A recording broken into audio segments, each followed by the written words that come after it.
Good morning everyone, সবাই কেমন আছো? আশা করছি সবাই খুব ভালো আছো আর আমিও খুব ভালো আছি। চলে এসেছি নতুন একটি ব্লগ নিয়ে।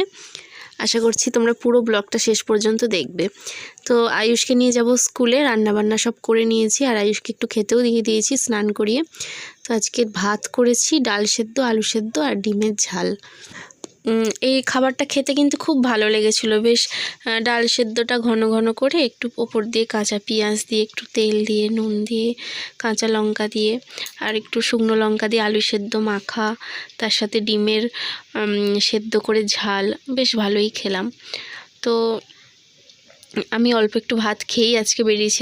আসলে আজকে রান্নাটা এত ভালো হয়েছিল, নাহলে নর্মালি আমি সকালে ভাত খেয়ে বেরোই না, দুপুরে এসে আবার একটু খাবো। আর টিফিনে নিয়েছিলাম মুড়ি নিয়েছিলাম আর রাস্তা থেকে চপ কিনে নিয়েছিলাম, আর ছেলেকে আলু সেদ্ধ দিয়ে মুড়ি দিয়েছিলাম। তো ওখানেই ও মাখিয়ে খেয়ে নেবে আর কি। তো এই স্কুলে কিন্তু মুড়িটা অ্যালাউ আছে। আর আমার ছেলে যে অন্নপূর্ণা স্কুলে পড়ে, ওইখানে সপ্তাহে একদিন মুড়িটা অ্যালাউ আছে। কি একটা বার আছে, বারটা ভুলে গেছি, সোমবার বোধহয়। বাকি দিনগুলো ডিফারেন্ট টিফিনের আলাদা আলাদা রুটিন আছে। তোমাদেরকে একদিন দেখাবো, একদিন লুচি, একদিন স্যান্ডউইচ বা ডিম টোস্ট, একদিন রুটি, কী বলে রুটি আর মিষ্টি, তোমাদেরকে একদিন দেখাবো কেমন। তো যাই হোক, আমরা এখন যাচ্ছি মাকড়দা স্কুলে। তো বাড়ি এসে আবার তোমাদের সাথে আমি দেখা করছি। আজকের দিনটা এমনি খুব ভালোই কেটেছে। 8টা বাজতে চললো আর আমি এখন ভিডিওটা আর কি শুরু করছি। সন্ধ্যের দিকে আছে, ভিডিওটা করতে ভালো লাগছিল না, আমি ফোনে একটু গান চালিয়েছিলাম, বেশ সুন্দর সুন্দর হালকা মিউজিকের হালকা গান যেগুলো, তো সেগুলোই চালিয়েছিলাম। আর সেগুলো শুনতে শুনতে ঘরদোর গুছিয়ে নিলাম, তারপর আটা মাখলাম, রুটি করেছি, তারপর ছেলেকে নিয়ে এসে আমি তরকারিটা আর কি বসিয়েছি। তরকারি বলতে আলু চচ্চড়ি করছি, আলু সাথে একটু গাজর আর বিনস ছিল সেটাও দিয়েছি, 5 ফোড়ন আর শুকনো লঙ্কা ফোড়ন দিয়ে একটা চচ্চড়ি করছি, মানে বেশি কিছু না, শুধু সিম্পল একটা তরকারি। সকালে একটু ডিমের ঝাল আছে, আমি দিয়ে খাওয়া হয়ে যাবে। তো সোনিয়া আসবে, আমি বললাম 8:30 নাগাদ করে আয়, তখন আমার কাজও হয়ে যাবে, তখন আমি ফ্রি থাকবো, আমরা একটু গল্প করবো আর কি। কি করব এখন, তো ওই যে বললাম আয়ুষের পড়ার চাপটা নেই, এই সময়টাই সময় হচ্ছে আমার একটু আনন্দ করার, ঠিক আছে। আর ওই যে বললাম মায়ের বাড়িতে যেতে ইচ্ছা করছে, যেতে পারছি না, তো একটু সোনিয়ার সাথে গল্প করলে বেশ ভালো লাগবে। আর আবার কোথাও ঘুরতে যাওয়ার কথা ভাবছি সোনিয়া আর আমি, কোথায় যাব বুঝতে পারছি না, দেখা যাক কোথায় যাই। একদিন ভাবছি আরেকবার ঘুরতে যাব, বেশ ভালো লাগবে, মজা লাগবে। আর এই যে বললাম এইটাই সময় ঘুরতে যাওয়ার, এই জানুয়ারি মাস থেকে স্কুল ক্লাস শুরু হলে পরীক্ষা, স্কুল, পড়াশোনা ছাড়া আর কিচ্ছু থাকবে না, তো এখন একটু আনন্দ করার সময়।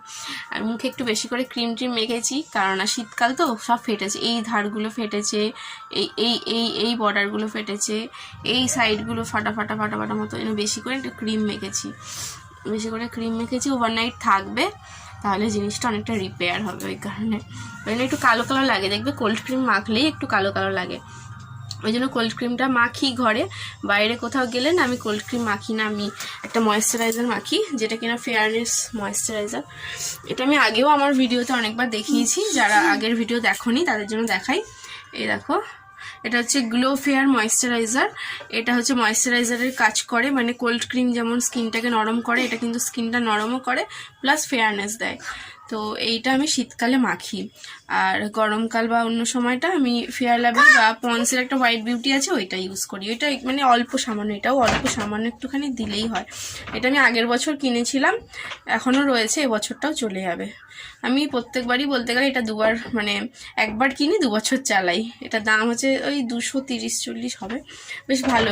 প্লাস এটা হচ্ছে শীতকালে এটার সাথে একটু এই ক্রিমটা একটু নিয়ে, মেকআপ বলতে এই ফাউন্ডেশন একটু নিয়ে একসাথে যদি মুখে মেখে নিই শীতকালে বেশ ভালো লাগে, আর খুব বেশি ড্রাই লাগে না। শীতকালে তো ড্রাই স্কিন হওয়ার সমস্যা সবারই থাকে, এটাই তোমাদের একটু বলে দিলাম, ঠিক আছে। মানে আমার স্কিন কেয়ার সব কাজ হয়ে গেছে, ঠাকুরের গান, তার সাথে আরও কিছু সন্ধ্যেবেলা শোনার মতন গান শুনতে শুনতে কাজগুলো করছিলাম, এত ভালো লাগছিল। তোমরাও ট্রাই করবে, যখন দেখবে ঘরে কেউ নেই, হাজব্যান্ড নেই, ছেলে নেই, শুধু একা আছো, তখন ঘরে কিছু কাজও রয়েছে, গান শুনতে শুনতে কাজ করবে। আর আমার তো সন্ধে দেওয়া হয়ে গিয়েছিল, সন্ধে টন্ধে দিলাম, বেশ একটা ঘরটা আরও সুন্দর লাগছে, মানে নিজের ঘর দেখবে নিজের কাছে খুবই শান্তির জায়গা, সেই ঘর যেরকমই ঘর হোক না কেন, ভীষণ ভালো লাগছিল, ঠিক আছে। তো চলো আমি তরকারিটা বসিয়েছি, মানে আলু চচ্চড়িটা বসিয়েছি, ওটা হলেই ছেলে আমি খেয়ে নেবো। ভীষণ খিদে পেয়ে গেছে, আর সকালে যদি স্কুলে যাই তো, আর আমাদের না একটু তাড়াতাড়ি খিদে পেয়ে যায়, তাড়াতাড়ি ঘুমও পেয়ে যায়। তো ওই জন্য তাড়াতাড়ি খেয়ে আগে বাসনটা মেজে নেবো, তারপর সোনিয়ার সাথে জমিয়ে গল্প করব, তারপরে ঘুমিয়ে পড়বো। ঠিক আছে চলো। তো এই যে আমি আলু চচ্চড়িটা করেছি, তবে হ্যাঁ এটা চচ্চড়ি ঠিক না, একটু ঝোলঝোলই করেছি, ইচ্ছা করেই। দাঁড়াও, ফোকাস নিচ্ছে না। ইচ্ছা করে আমি একটু ঝোলঝোল করেছি, রুটি দিয়ে খেতে না একটু ঝোলঝোল থাকলে ভালো হয়, আর এতটা ঝোল থাকেও না, অনেকটা টেনে নেয়। একটু বেশি করে করেছি, কালকে সকালে না একটু মুড়ি দিয়ে খাবো এই কারণে। আর এটা রুটি, ব্যাস। চলো আমি ছেলেকে খেতে দেবো আর আমিও খাবো। তো এইবারে দেখো তরকারিটা কেমন দেখতে হয়েছে। দেখে তো মনে হচ্ছে খুব ভালোই খেতে হয়েছে, যদিও আমি এখনও টেস্ট করিনি। আর ডিমের ঝাল ছিল সকালের। খুব গরম গো, একটু ঠান্ডা হোক, দাঁড়াও। আর খিদেও পেয়ে গেছে খুব জোরসে। ছেলেও খাচ্ছে, ছেলেকে নিচে দিয়েছি, ও তো মাখামাখি করে, ও একা একাই খাচ্ছে। তোমাদেরকে দেখাই যে কালকে একটু সিমুই ছিল, দিয়েছি, ও আবার সিমুই খেতে ভালোবাসে, ওর জন্যই রেখে দিয়েছিলাম যে একটু সিমুই থাকুক, ও খাবে আজকে, ওই জন্য রেখে দিয়েছিলাম, খাচ্ছে। সোনিয়াকে ডেকে নিয়েছিলাম একটু গল্প করার জন্য। তো আমার না বেশ কদিন ধরে একটু ভালো লাগছে না, একটু লাইফটাকে মনে হচ্ছে এনজয় করি, একটু আনন্দের মধ্যে দিয়ে কাটাই, কাজের চাপ এসব যেন না থাকে, যেই কারণে একটু আনন্দ করেই কদিন একটু কাটানোর চেষ্টা করছি। তো পরের দিনকে তো বৃহস্পতিবার, তো সকাল সকাল বেশ অনেক কাজ ছিল, তো ওই জন্য সকালের দিকে আমি ব্লগটা শুরু করিনি, একটু দেরি করেই শুরু করলাম। এই যে এখন পুজোটা আর কি দিয়ে নিচ্ছি। বৃহস্পতিবারের পুজো মানেই তো বুঝতে পারছো একটু চাপ থাকে, একটু সুন্দর করে গুছিয়ে পুজো দেওয়ার ব্যাপার থাকে। তো আমি দেখো মোটামুটি যতটা আমি যেরকম পারি আর কি গুছিয়ে পুজো দেওয়ার চেষ্টা করি। আমার সব কাজই হয়ে গেছে, পুজোটা হয়ে যাওয়ার পর কিছু একটু খেয়ে নেবো, তারপর শুধু দুপুরে রান্নাটা বাকি আছে। আজকে দুপুরে বেশি কিছু রান্না করব না, কেননা সকাল থেকে এত কাজ করেছি আর শরীর দিচ্ছে না। যাই হোক একটা তরকারি ভাত করব, ওর বাবা বাজারে গেছে, কিছু একটা নিয়ে আসবে, মানে মাছ টাছ কিছু নিয়ে আসবে, তো দেখি কি আনে সেই অনুযায়ী কিছু একটা রান্না করে ফেলবো। আমি কিন্তু আগে বৃহস্পতিবার নিরামিষ খেতাম, কিন্তু মাঝখানে একটা প্রবলেম হয়েছিল, যে এই কারণে আর নিরামিষ খাই না গো। তো কি সমস্যা সেটা আর আমি বলতে পারবো না, এই জন্য বলছি না। তো যাই হোক, তো চৈতালি দিদি আমাকে কমেন্ট করেছে, তোমার ভিডিও আমি রোজ দেখি, খুব ভালো লাগে। আমার বাপের বাড়ি আন্দুলে, ডোমজুর আমি চিনি, তোমার বাড়ি তো ডোমজুরে, চলো একদিন দেখা হয়ে যাবে তোমার সাথে।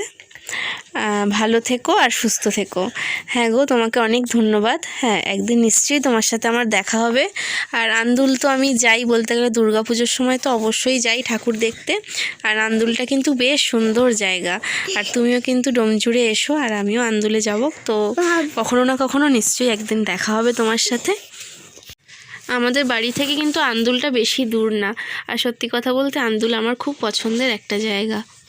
তো ছোট থেকে তো আমি কলকাতাতেই বড় হয়েছি, ওখানেই জন্মেছি, ওখানেই বড় হয়েছি, দক্ষিণেশ্বরের ওই দিকটা করে আর কি বাড়ি আমাদের। কিন্তু আমার কিন্তু গ্রামের দিকটা বেশ ভালোই লাগে, খারাপ লাগে না। তো যাই হোক মোটামুটি দেখো আমার পুজো দেওয়া কমপ্লিট। তো এরপর বলি, ঋদ্ধি দাস চ্যানেল থেকে আমাকে কমেন্ট করা হয়েছে, দিদি একটা চ্যালেঞ্জ ভিডিও করো ইটিংয়ের, দেখতে বেশ ভালো লাগবে। হ্যাঁ গো, ঠিক বলেছো, অনেক দিন ইটিং চ্যালেঞ্জ ভিডিও করা হয়নি, নিশ্চয়ই একদিন করব। তবে জানো তো আমার না বড্ড ভুলো মন, তোমার কমেন্টটা পড়বো কিন্তু পরে আর ভাবি যে হ্যাঁ করব, কিন্তু পরে না ভুলে যাই। তো এই ভুলো মনটার জন্য না আমি অনেক বন্ধুদের কাছে অনেক বকা খাই, জানো তো। চেষ্টা করব করার, আর যাতে ভুলে না যাই, যদি বাই চান্স ভুলে যাই কিছু মনে করো না, তুমি আরেকবার আমাকে কমেন্ট করে দিও। আর আন্টি আমাকে কমেন্ট করেছে মেডিটেশন নিয়ে বলো, ভালো লাগলো। Aunty from Kolkata. হ্যাঁ মেডিটেশন নিয়ে আমাদের স্কুলে একটা ক্লাস হয়, বেশ ভালো লাগে ক্লাসটা করতে আমার। তবে স্যার অনেক কিছুই আমাদের ফলো করতে বলে, যাতে আমাদের শরীর ভালো থাকে, সুস্থ থাকে। বাট আমি না সবটা করে উঠতে পারি না A to Z, তবে তার মধ্যে অনেকটাই চেষ্টা করি এবং নিজেকে সুস্থ রাখারও চেষ্টা করি। এই খাওয়া দাওয়া মেনটেন, আমার না মানে একটু রিচ খাওয়া দাওয়া খেতে একটু বেশি ভালো লাগে, বা ফাস্ট ফুড খেতে বেশি ভালো লাগে, যেই কারণে ওই জিনিসটা আমি মেনটেন করতে পারি না। তরকারিটা ছিল, এটা দিয়ে মুড়ি মাখবো, ছেলে আর আমি খাবো। চপও এনেছে। তরকারিটা কালকে এত ভালো খেতে হয়েছিল, দেখেই বোঝা যাচ্ছে যে খুব ভালো খেতে হয়েছে। আমার হাজব্যান্ডও খেয়ে বললো খুব ভালো হয়েছে খেতে। চলো এটা দিয়ে মুড়ি মাখিয়ে খাবো এখন। আমার বরকে ধরে আনতে বললে সে বেঁধে নিয়ে আসে, এটা ওর আজীবনের স্বভাব। এক গাদা শাক এনেছে। যাই হোক, মাছটা আমি ধুয়ে টুয়ে নিয়েছি। আর এখানেও বেশ কিছু সবজি আছে যেগুলো কিনে আমি গুছিয়ে আলাদা আলাদা করে প্যাকেট করে ফ্রিজে রাখবো। আমি দেখেছি আলাদা করে রাখলে বেশ ভালো থাকে। আর আজকে তোমাদের তো বলেইছিলাম আমার শরীরটা খুব একটা ভালো লাগবে না। শরীর ঠিক আছে, শরীর খারাপ সবসময় বলাটা ঠিক নয়। যাই হোক, শরীর ঠিক আছে, আমি একটু ক্লান্ত, আসলে অনেক কাজ করে ফেলেছি যেই কারণে। তো ওই জন্য আজকে শুধু এক তরকারি ভাতটাই করব। আজকে এত কাচাকুচি করেছি, দুদিন তো মাকড়দা স্কুলে গিয়েছিলাম, সেরকম একটা কাচাকুচি করা হয়নি। লাস্ট সোমবার কেচেছিলাম। আর দুদিন হচ্ছে ওই বাসি জামা কাপড়গুলো একটু কেচে ধুয়ে মিলে দিয়ে চলে গেছিলাম। কিন্তু এক্সট্রা কিছু জামা কাপড় থাকে, স্কুল ড্রেস থাকে, সোয়েটার থাকে, শীতের তো কাচাকুচি বেশি থাকে। এই সোয়েটার টোয়েটারগুলো একদিন কাচবো, দুদিন ধরে শুকাবে। তো এই যে আজকে মাছের তরকারিটা করব। শিম, ফুলকপি আর আলু দিয়ে একটা মাছের তরকারি করব। শীতকালে সবজি দিয়ে বেশ এরকম মাছের তরকারি খেতে না ভীষণ ভালো লাগে। তোমাদের কেমন লাগে জানিও কমেন্ট করে। আমাদের তো ভীষণ ভালো লাগে, আমরা তিনজনই খুব সুন্দরভাবে খাই, বিশেষ করে শীতকালের সবজি দিয়ে। স্বস্তিবাড়ি চ্যানেল থেকে আমার কাছে প্রায়ই কমেন্ট আসে, তো প্লিজ তুমি আমাকে একটু জানিও যে তুমি ছেলে না মেয়ে, এটা আমি বুঝতে পারি না। প্লাস এটাও জানিও যদি তুমি মেয়ে হও তাহলে তুমি আমার দিদি হবে না বোন হবে, এটা একটু জানিয়ে দিও। আর স্বস্তিবাড়ি চ্যানেল থেকে কমেন্ট এসছে আমারও সমুদ্র বেশি ভালো লাগে। হ্যাঁ গো, আমারও সমুদ্রটা একটু বেশি ভালো লাগে। পাহাড় যে ভালো লাগে না তা না, সমুদ্রটা একটু বেশি ভালো লাগে। শুভ্রা দিদি আমাকে কমেন্ট করেছে আমি দিদি হব। থ্যাংক ইউ এই কথাটা বলার জন্য, নাহলে আমি বুঝতে পারি না। যাই হোক, আর তুমি কমেন্ট করেছো তোমার ব্লগ ভালো লাগে। Thank you so much. তুমি এভাবেই আমার পাশে থেকো যাতে আমি আরও তাড়াতাড়ি এগিয়ে যেতে পারি। আর অন্নপূর্ণা দিদি অথবা বোন, আমি ঠিক বলতে পারছি না কী হবে, তো আমাকে কমেন্ট করেছে আমার দেখা মুভিটা। হ্যাঁ গো, এই মুভিটা দেখতে এত ভালোবাসি, মানে পুষ্পা 2 মুভিটার কথা বলছি। পুষ্পা সিরিজ মানে পুষ্পা সিরিজের যে দুটো পার্ট বেরিয়েছে, পুষ্পা 1টাও দেখেছি, এত ভালোবাসি না দেখতে। আর পুরো পুষ্পার ফ্যান আমি বলতে গেলে। এত ভালো লেগেছে, এত মন দিয়ে দেখেছি, কি বলবো। আরও দেখবো, বারবার দেখবো। আর ছোট্টু দাস চ্যানেল থেকে কমেন্ট করেছে ভালো আছো। হ্যাঁ আমি ভালো আছি, খুব ভালো আছি। আর মল্লিকা দিদি আমাকে কমেন্ট করেছে পৌষ সংক্রান্তি অনেক দেরি আছে, এটা হচ্ছে অগ্রহায়ণ মাসের সংক্রান্তি। তো দিদি আমাকে এটা জানিয়ে দেওয়ার জন্য অসংখ্য ধন্যবাদ। আমি না ঠিক জানতাম না, আমি যেই কারণে আমি তোমাদেরকে না ঠিক বলতেও পারছিলাম না। তো অনেক ধন্যবাদ আমাকে এটা বলে দেওয়ার জন্য। তারপরে কমেন্টটা পড়ব। তো দীপা সরকার চ্যানেল থেকে তুমিও দিদি হবে না বোন হবে সেটা আমাকে জানিও কমেন্ট করে। তো তুমি কমেন্ট করেছো পৌষ সংক্রান্তি দেরি আছে, এটা ছিল বালি ভাড় পুজো, কেউ বলে ইতু পুজো, এই জন্য পিঠে করতে হয়। আমাদেরও পিঠে হয়েছিল, সরু চাগলি আশকি পিঠে। হ্যাঁ গো, সরু চাগলি আর আশকি পিঠে আমার তো ভীষণ প্রিয়। আর আমার সমুদ্র পাহাড় দুটোই ভালো লাগে, প্রতিটা জায়গারই আলাদা সৌন্দর্য আছে। হ্যাঁ তুমি ঠিকই বলেছো। তো দেখো, তোমাদের সাথে গল্প করতে করতে আমার রান্নাটাও কমপ্লিট হয়ে গেছে। তো আমি ইঁদুরগুলোকে ভাত দিয়েছি, একটু তরকারি দিয়ে মাখিয়ে খাচ্ছে। আর ওরা খেয়ে নিলে তারপর জায়গাটা পরিষ্কার করে ওদের ওই বালতি দিয়ে আমি ঢাকা দিয়ে রাখবো। বালতিটা না আমার ফেটে গেছে, তো বালতি দিয়ে ঢাকা দিয়ে রাখলে অসুবিধা হয় না, মানে ভেতর দিয়ে অক্সিজেন যাতায়াত করতে পারবে। দেখো ফাটা বালতি আমি এটা রেখে দিয়েছি, ওই জন্য। ভীষণ ঠান্ডা বলে আমি চাপা দিয়ে রাখি, গরমকালে চাপা দিয়ে রাখবো না, ঠান্ডার কারণে চাপা দিয়ে রাখছি। তো ওরা খেয়ে নিই, খেলে একটু জল দেবো, তারপর ভেতরে ঢুকিয়ে দেবো। তো এখন সময় হচ্ছে দেখো 2টো বাজতে চললো। বিছনা গুছিয়ে নিয়েছি, থালা রেডি, 3 জনের 3টে থালা। তো ওর বাবা আসবে, ছেলে একটু রোদ পোয়াতে গেছে, এলে আমরা খাবো একসাথে।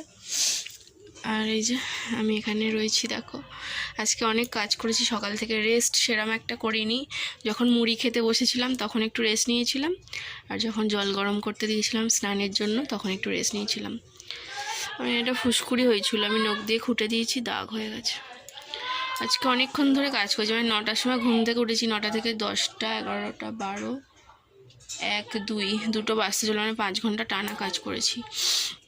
এক সময় এরকম টানা এত কাজ করি তো তারপর শরীর খারাপ হয়ে যায়। আজকে একটু টানা কাজ করা হয়ে গেল। যাই হোক, আজকে শরীর খারাপ হয়নি, ঠিকই আছে।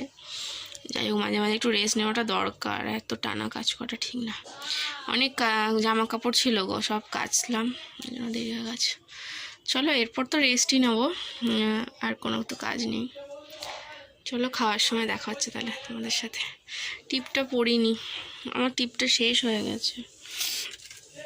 এই দেখো ছোটো টিপটা শেষ হয়ে গেছে। নর্মালি 2 নম্বর টিপ পরি।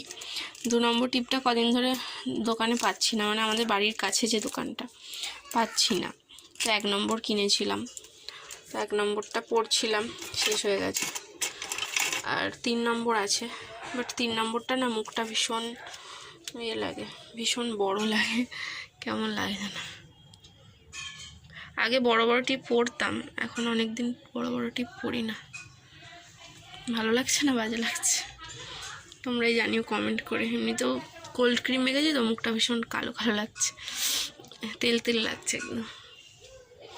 ঠিক আছে চলো পরে দেখা হচ্ছে, টাটা। তো এই হচ্ছে আমার ছেলের এই যে ভাত মাছ রয়েছে, তো এখন খাইয়ে দেবো। এই যে কাঁদছে, রোদ থেকে আসবে না যেন কাঁদছে, দুষ্টু ছেলে। এই যে আয়ুষকে আমি খাইয়ে দিচ্ছি, আর ওকে খাওয়াতে খাওয়াতেই ওর বাবা দেখলাম কাছ থেকে চলেও এসেছিল। তারপর আমরা দুজনে মিলেই খেয়ে নিয়েছিলাম। তারপর একটু শুয়েছিলাম, কিন্তু আজকে আর ঘুম আসেনি।